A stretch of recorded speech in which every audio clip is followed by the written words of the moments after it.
That was the worst clap I've ever done. That was worse than the NHS clap. Which I actually thought, this whole we'll clap at 8 o'clock every Thursday. I thought that would be shite, but actually, turns out in our street and our surrounding areas, everyone's really lovely, and we've got one guy over the road who lets off 2 massive fireworks without fail, and it scares the shit out of me every time.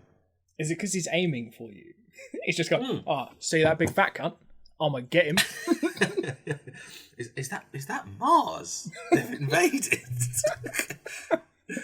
But speaking of that, this is crap and make work for the NHS, right? Got him. But he did set off. I think the first time he set off the fireworks, one went up, and it was one of the ones that goes, and then there's a delay, and it goes bang, like really loud. So the first one goes up, we're like, oh wow, great, and then we see him like another one. Oh fuck, here we go. And the wind catches it, and it goes directly over some poor cunt's house. I fucking love fireworks. Oh, it's very funny. But around here, they just, hit pots and pans, smash a couple of windscreens. Jobs are good. And we got. Admittedly, I should stop going outside because I can't go outside without smashing a windscreen. We do have a family who are slightly over the road and to the left of our balcony. Isn't that a shop? No, you go slightly more to the left of that. And there's just some cunt with a bell. It's like, ding, like an old school bell. Who has a fucking bell? I don't know. They sound like the sort of people who ring the bell and then a servant walks out of the house and just goes, don't worry, I will clap for you, madam. It would have to be a fucking deaf servant because it's a hell of a bell. But you just know that whoever bought that bell is now looking at the other half going, see, it's fucking paid for itself now. Or they're just looking for a lawyer. Just like, this is not why I signed up. That bell was a fucking joke. You got to have a lot of respect for people who just, doing a bit of shopping. Yeah, what do you need? Big bell. It's like someone didn't hear the end of the word bell peppers. Oh, why are you doing Sainsbury's? Just get me a couple of bell. Don't worry, I've got this. Pretty sure I know how this word's ending. It's just an S. So I've come back. I've got 2 bells. Why do you look so angry? I just go to an antique shop. These were £4,000. Oh, can we ring them? No. Not until the NHS needs our help and the government won't give them any more money. Anyway. Hello. So why are we here? This is our first ever listener requested one, and the good news is that this listener requested this about a year ago. But our schedule was so full, we thought, probably leave it. So I haven't even bothered looking up who it was because I couldn't remember where they'd. So it must have been on Instagram or something. No, it was on Gmail. On what? On the Gmail? Yes. I forgot we had that. What's the thing? So did I. It's Real Co-Pilots Podcast at Gmail.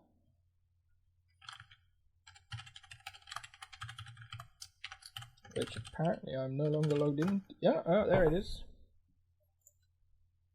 Would you like to credit the listener? Is it someone you know, or is it just... No, this was unprovoked. It's very much provoked by the 5 years of doing this show, I feel like. It was Thomas Meehan, who found us on Apple Podcasts. Shit. The big leagues. The big boy leagues. Well, this is for you. Yeah, he also suggested a Power Rangers episode, and I had to tell him that, we'd done that and fucked it. So no one's ever going to hear it. Was that the Spider-Man one as well? Yeah, which was fucking great. We should revisit that at some point. I'm not watching it again. No, just talk about how fond your memories of it were. I don't remember. I remember thinking, right, I know not loads about Spider-Man, but I know he definitely cannot fucking do that. No, you see, here's the problem. That's canon. Mental, isn't it? He's in a comic book somewhere. We should talk about Doctor Who, because that's what we're here for. Yeah. We're talking about the original, and then pilot versus pilot, the reboot. Yeah. Which we've never done before, have we? No, this is the first and only reboot I can find. Oh, no, that's not true. The Prisoner. We did it for The Prisoner. Oh, that's true. I've just kind of erased that from my mind, because the new one was real shit. The old one was great. I really liked it. Yeah, but the old one was unrealistic. He was just driving down fucking Millbank. No try. I mean, mad, okay, right. So at the time we recorded it, not realistic. Now, yeah. Probably film whatever you wanted in London right now. As long as you wanted to film people getting arrested. Should we start with the start? The original. Yeah. Christopher Eccleston. No. Then I've watched these in the wrong order. I thought it was weird that the reboot was black and white. Here's what I noticed immediately on watching An Unearthly Child, which is the first Doctor Who episode ever. The copy that I had, it just hadn't edited it properly. So there's a bit where they all trot into the TARDIS, and then you hear some guy with the bush, right, and cut it there. Oh, so have you watched like a version where it's just the tape? Maybe, I don't know. Because I guess so. Because it had like the like the before a TV show goes on air, it's got that weird clock that ticks down the time. And then so this is how weird it is. So the episode it goes through. There's a couple of bits where they fluff their lines, and I thought, it's 60s TV. That probably happened absolutely fine. And then so they all trot into the TARDIS. So we go, yeah, hold it there, right. Set up next shot. Shot. So they do the end of the episode. The episode ends. So the TARDIS is on that planet. Matey comes up. You see his shadow, and he goes, "Ooh, Doctor Who." And I was like, that is genuinely quite good ending. And then it just shows some outtakes. It's like, here's that bit that we reset. Like, what the fuck is this? It sounds like you've watched a special feature rather than the actual episode. It was it was the whole episode. It was just like they'd left bits in. Because around the 50th anniversary, they did a dramatised version of making the first episode with your man Filch and Mark Gatiss, wasn't it? No, that was a different, because they got him back to play the first Doctor in another episode because they thought he did such a good job on that. But it was like a proper like dramatization of making Doctor Who and getting it made. Yeah. And everyone just being like, this is fucking apeshit. No one will ever like this. And then it's still around like nearly over 50 years later. 50? No. Yeah. More than that. More than that. Still going. 50 and a bit. I thought this was brilliant. I genuinely thought this was amazing TV, and like, had I watched this at the same time, or instead of the 2005 pilot, I would have been as gripped and like as intrigued.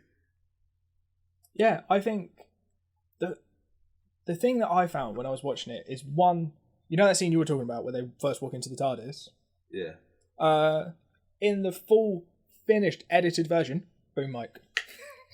Oh, was it? Just a little drop of a boom mic. Just, see what we've done there? That is a microphone.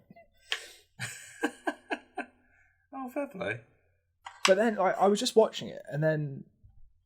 So obviously for the first 10 minutes, you don't even see the Doctor. It's just focusing on his 15-year-old granddaughter, who is not 50. I think around the time she was recording this, she would have been 23, 24, but she still, I think, looks older than that. Yeah. Because they're talking about it, the two teachers are talking about her, and she's just like, I can't believe she's 15. And I looked at her and went, neither can I, because she fucking isn't. But I really enjoyed how unsubtle she was, and she was like, they'll learn about the French Revolution, but she's reading the book. That's not right. And the bit where she's in class and she goes, that's not going to happen. And then she's like, oh, I've said too much. It's like, you're really not very good at lying. You appear to be some sort of a time traveller there. But that's the thing. They've done that in later episodes of Doctor Who. Like that one you were talking about, the Mark Gatiss one, where he's playing the companion of one of the companions of the first Doctor. And like the Doctor looks at his suit and goes, "Yep, looks about First World War." And he just goes, "First?" Got it. He's like, "Oh, I've said too much." And it's just no, it's like the look on Mark Gatiss' character's face is just like, "Oh, you're so fucked." There's a really good bit as well in Unearthly Child. The Doctor says something like, "Hang on a minute, you can't come with me, because if you come with me, you're going to be completely out of time and it's going to fuck with the whole time space continuum." It's like, yeah, they abandoned that pretty fucking quickly, didn't they? Because they realised they wouldn't have a show. That's the thing. I like... There's so much of it that you still recognise in today's show, where he's a bit like, "Oh no, can't take humans in space," and then he does, and he's like, "Oh, this is great fun. I fucking love doing this." And then sometimes he still gets a bit like, "Oh, but you know, I probably shouldn't take humans because they keep fucking dying." And then there's my favourite bit where you hear the TARDIS noise for the first time, and I was like, "Yeah, it's the fuck. They haven't even fucking changed it." Well, you don't need to. No, don't need to. No idea how they make that fucking sound though. It's creepy as fuck. Mm. But I was thinking of that actually, because I had absolutely no idea how they do it. But I also found out that this pilot was actually aired a day late. Yeah, I saw this. It was meant to be aired on 11/22/63. And we all know what happened that day. Well, do we? Some other time traveller was fucking about trying to save John F. Kennedy. Yeah, it didn't work, did it?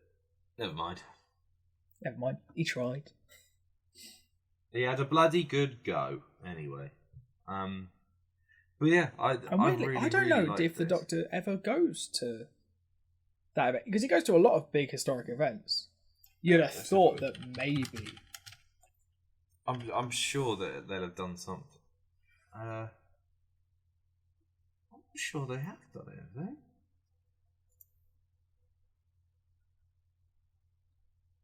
Yeah, no, I don't think. Oh no,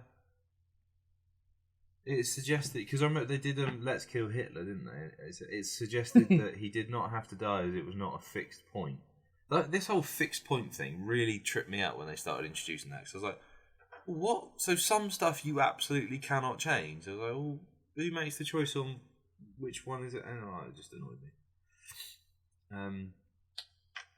Well, that's the thing. They do Doctor Who does a much worse job of explaining time travel than Endgame did. Because Endgame just kind of went, "Yeah, basically, if you fuck around with it, it's broken." And Doctor Who's just like, "Yeah, but I can change whatever I want, but you'll still recognise it." Yeah. But yeah, I really like it. I really like the festival. Like, I was surprised at how much I enjoyed it, actually. But I did think it was a bit weird. It was like they touched the TARDIS and it's like, "Oh, it's vibrating slightly." And he goes, "It's alive." I was like, that's a bit of a jump, isn't it? I like they're all just like... I like that they sort of outsmart him. Because I feel like what the First Doctor is smarter than your average, because he's an alien from space. But they sort of trick him into being like, "Oh, well, I guess... if there's no way she could possibly be in this teeny tiny police box, then you wouldn't mind if we looked inside the teeny tiny police box." It's just like, "You have called my bluff. Get in my spaceship." But yeah, it's... well, wouldn't it? "Oh, you get out of my ship." Ship? Oh, slip of the tongue. Slip of the tongue. And she's just like, "I nicknamed it TARDIS." Time and relative dimensions in space. And it's like, uh-huh. So he's saying it's not a ship, and you're saying it could go fucking anywhere. But yeah, and also, first female producer in the BBC. Really? Mm-hmm. Oh, that's cool. And then later on, there's a woman running the show. Well, running in the show. Doing all the running. because although I was disappointed at the lack of running in this episode of Doctor Who, but I feel like it would have maybe killed William Hartnell. How do you still watch it? Yeah. Oh, because I sort of stopped. When did I stop to record? Oh, did you stop when Jodie Whittaker started? Because you're a sexist fucking arsehole. Before that, even like it was. Oh, when you heard that it was gonna be a woman. What? No, I watched because they did that weird run of specials, didn't they? So I think I properly stopped watching it like when David Tennant left, and then I did go and watch all of Matt Smith stuff when we were at uni. That's because Matt Smith stuff. I think Matt Smith was a better Doctor than Tennant. And then I'd never watched. I've never seen any Peter Capaldi ones.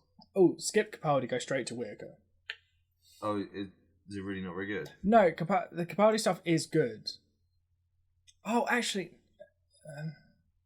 watch some of the Capaldi stuff, but you don't need to watch it all. Don't feel bad if you watch like 5 minutes of them to go, nope, and just move on.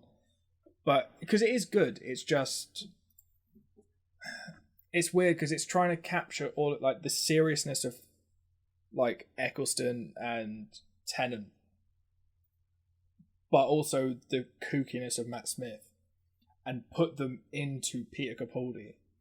And I just want to hear the Doctor walk out of his TARDIS and go, "Fuck off, you cunt," because it just feels more right when he's sweary. The most recent Doctor Who thing I've seen was on Gogglebox. They had an episode of it, and there was some woman trapped in a puddle, and I was like, "That's actually genuinely quite creepy."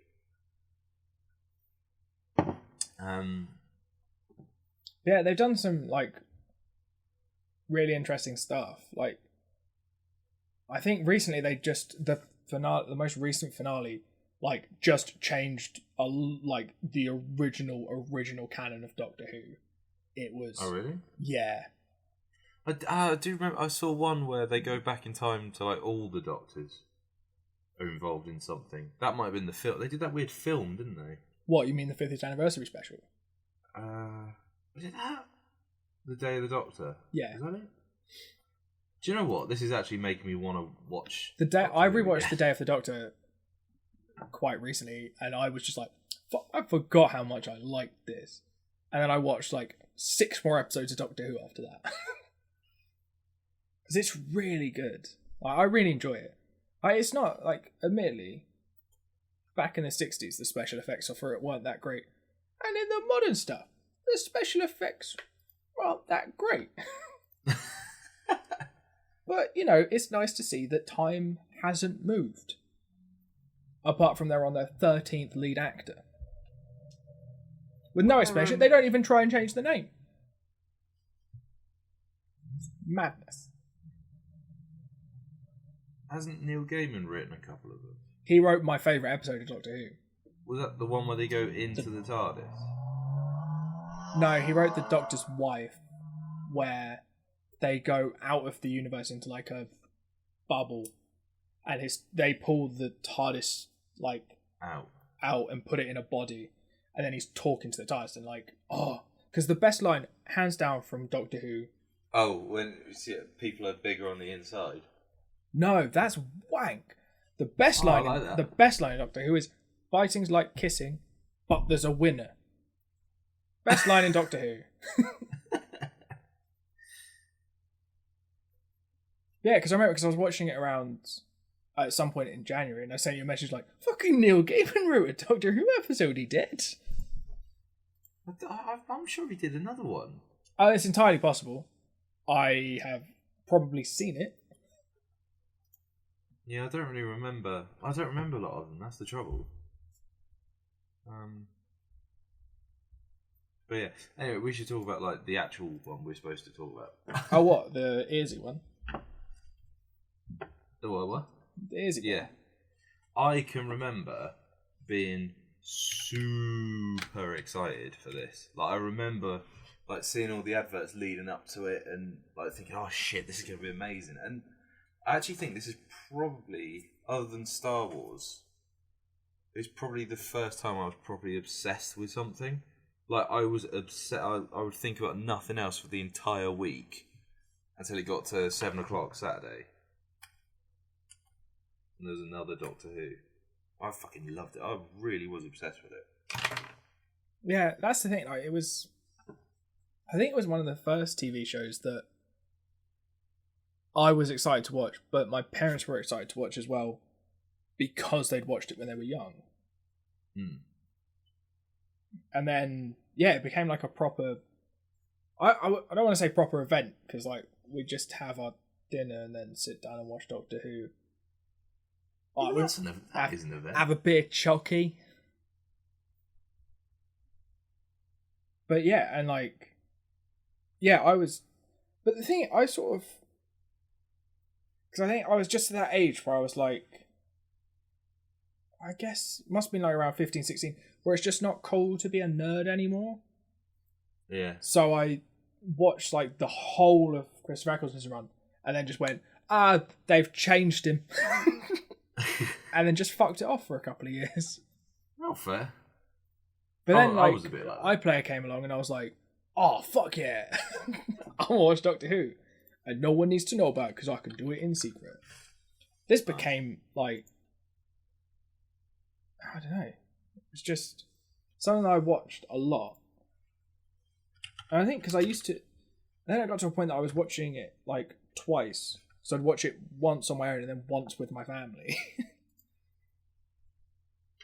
Oh, didn't they do... Wasn't this around the time they were doing the thing with BBC Three? Like, you could watch... Maybe Doctor Who never did it, but certain shows you could watch, like... One episode went out on the terrestrial channel, and then if you wanted to watch the next episode, it was on BBC Three. Yeah, I don't think they did that with... No, maybe not Doctor Who. Heroes definitely did that. Yeah, I know that a bunch of shows did it, and it was sort of like... I always found that a bit weird. There was like, oh, cool, so then I'll just watch the... I don't understand how you expect to keep viewers on BBC One if you're just going like, yeah, but BBC Three's a week ahead. Yeah. But yeah, that's the thing. Like, it was a really good episode of just being... Because... So I've seen the film that was the 8th Doctor. So the one before Christopher Eccleston, before they brought in the War Doctor. Paul McGann. Yeah.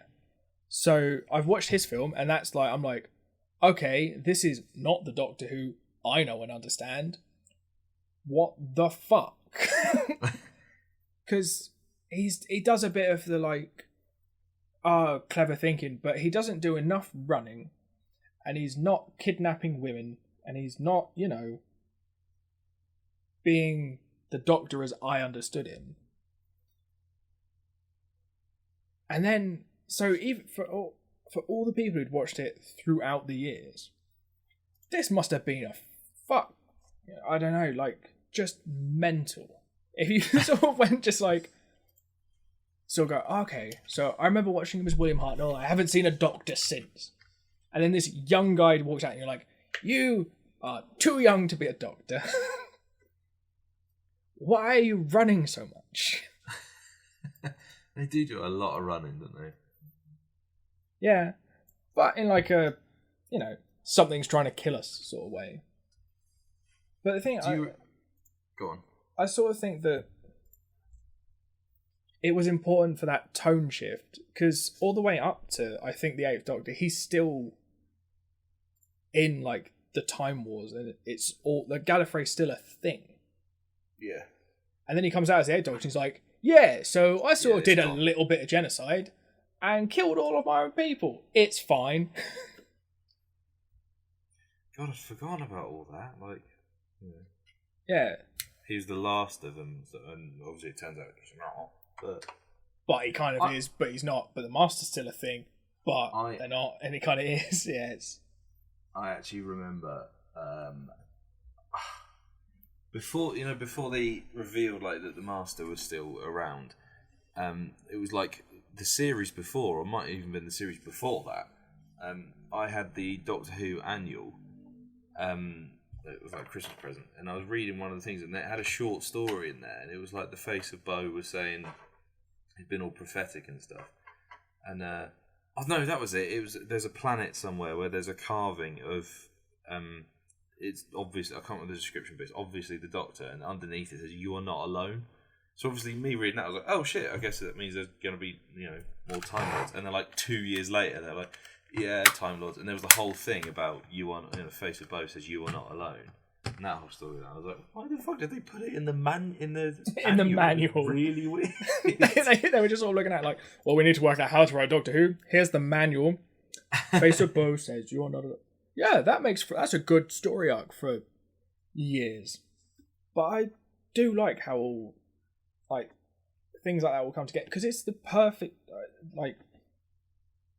it's not a perfect show, but it's a perfect show for everyone to access and enjoy because it's not rude, so kids can like it. I mean, some of the episodes will probably scare the shit out of them. Oh, totally. It's really good for like people our age to enjoy because we're like, I remember when that came out, and then your parents can say the same thing, and they're just like, but you only saw the new ones.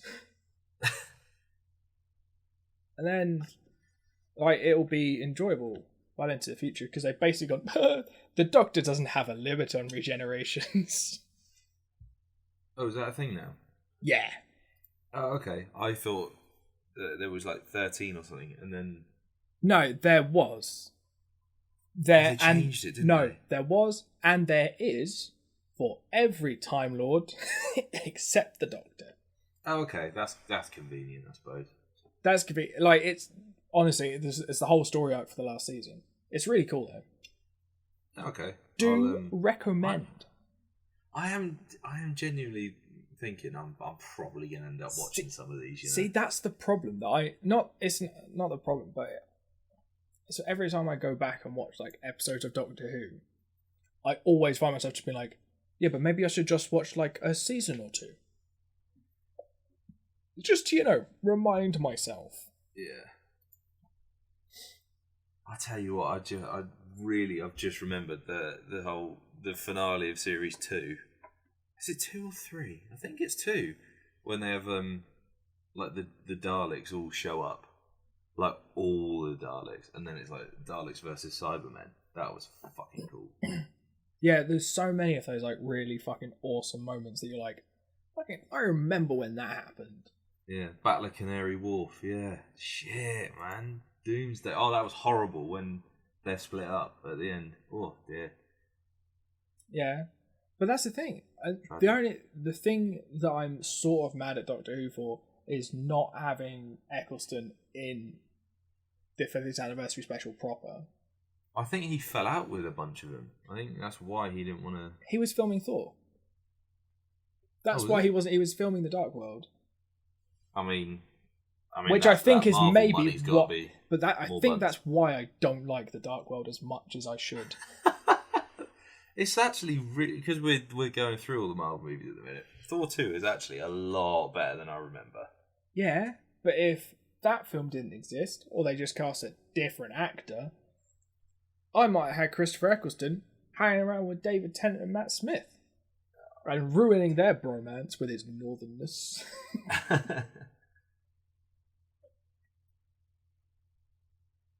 Yeah, but that's the thing. I always, I think it's one of those things that I'll always come back to. I think.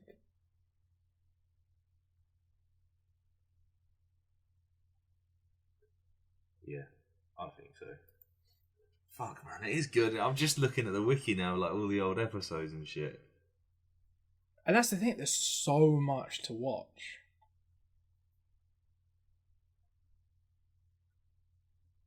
Yeah, because there's... Oh, yeah. No, I'm definitely going to have to go back. I'm definitely going to have to go back.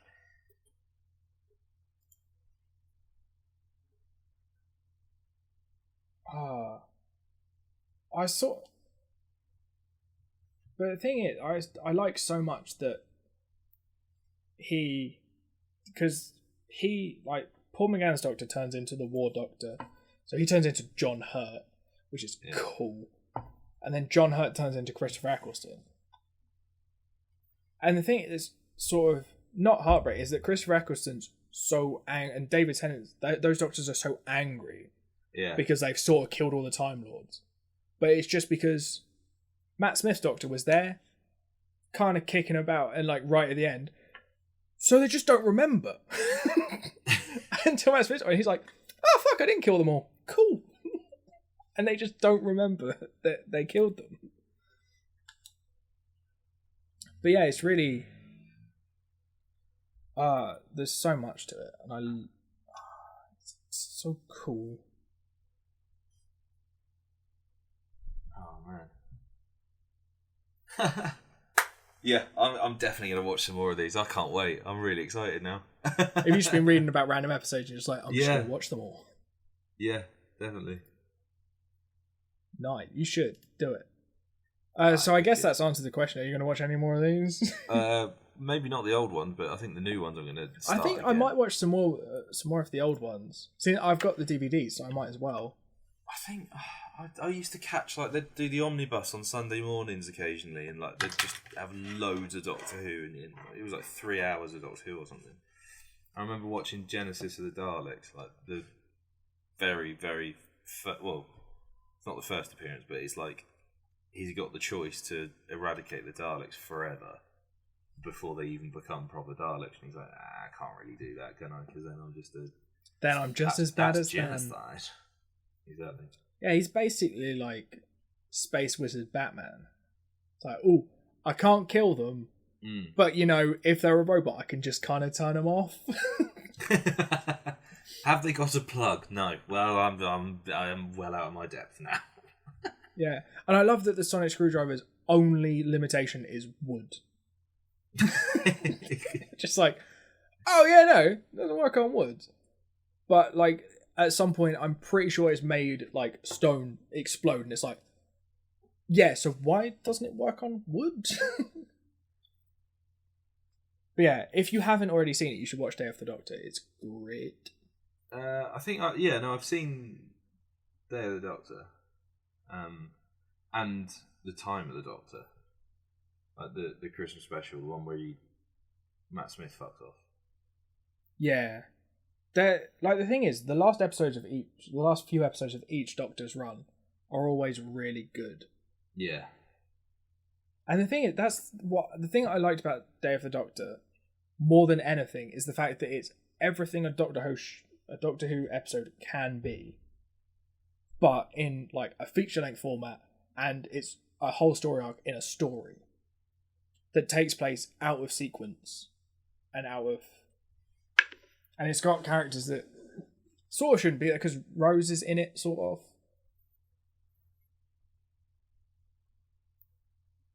Yeah, and it's just, Doctor Who's one of those things that I don't think I'll ever not like. Yeah. I mean, unless they made it a woman. And then I would burn the television. I mean, do you remember all of the outrage that came around when they made... When they were like, oh, why don't they just make it a new character? It's like, well, they haven't really made the rules. They said there can be 13, and now there's... Yeah, but at that point, you're like, right, yeah, but it is a TV show. So... But the thing is, But it's not even like... But everyone was fine when the Master became a woman. No one gave a shit. Happened. Yeah, it was in the Capaldi thing. But yeah, the Master... I've not seen it before. Okay, yeah, but they made the Master into a woman, and they sort of went like... And everyone was like, oh, fucking, she's great. Yeah, this is awesome. And they went, yeah, now the Doctor's doing it. Like, oh, fucking no. You can't. Oh, no one's genuinely getting angry about that, though, are they? If they are, they're not really fans of the show, are they? So. That's the thing. The people who are getting annoyed about it are the people who are like, but if I don't see myself as the hero. Mm. It's funny, isn't it? There's the people who know the least about it who get the most outrage. And so that's true for all walks of life, I think. Well, that's the thing. I think it's the people who invest too much in it that it has to be exactly the way it has always been, and any change is an offence. How boring would that be, though? If you don't change stuff, what's the fucking point? Yeah. Like, I mean, I'm really glad that they changed the way they wrote modern Star Wars films. Because otherwise, we'd have had 3 more fucking Attack of the Clones, and I'd have been pissed. So I'd have to buy you a lot more shit films. I showed you, didn't I? I got the new Blu-ray set that's come out. It's the first time I've owned them on Blu-ray. But yeah, that's only because you want another copy of Attack of the Clones. What are you up to? Is it 9 or 10 now? I've lost count. I don't know. Well, I know a way to fix that. Well, it's with a shipping crate.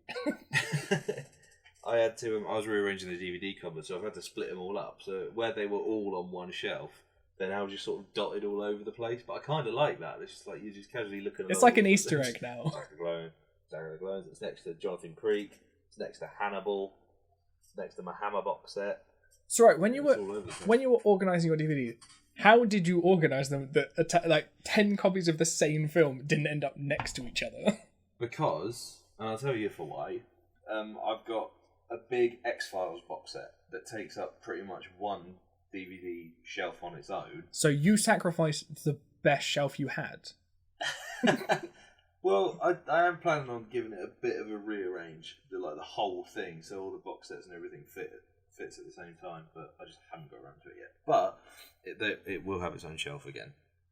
I mean, it better. I mean, by the time I'm finished with you, it's going to have its own fucking room. What's next?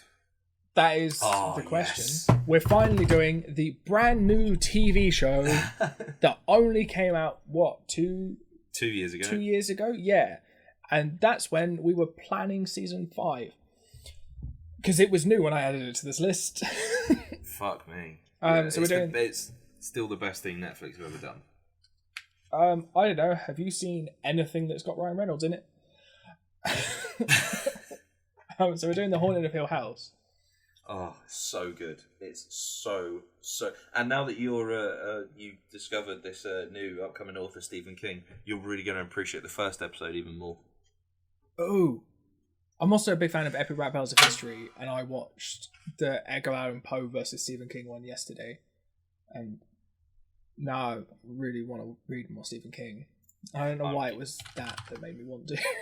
I'm gonna have to find that now because I didn't know that was a thing. Yeah, it's a thing. And we're also doing Sharp Objects, which I'm assuming is a documentary about knives. Yeah. I'll buy that for $1. Well, we use pounds here.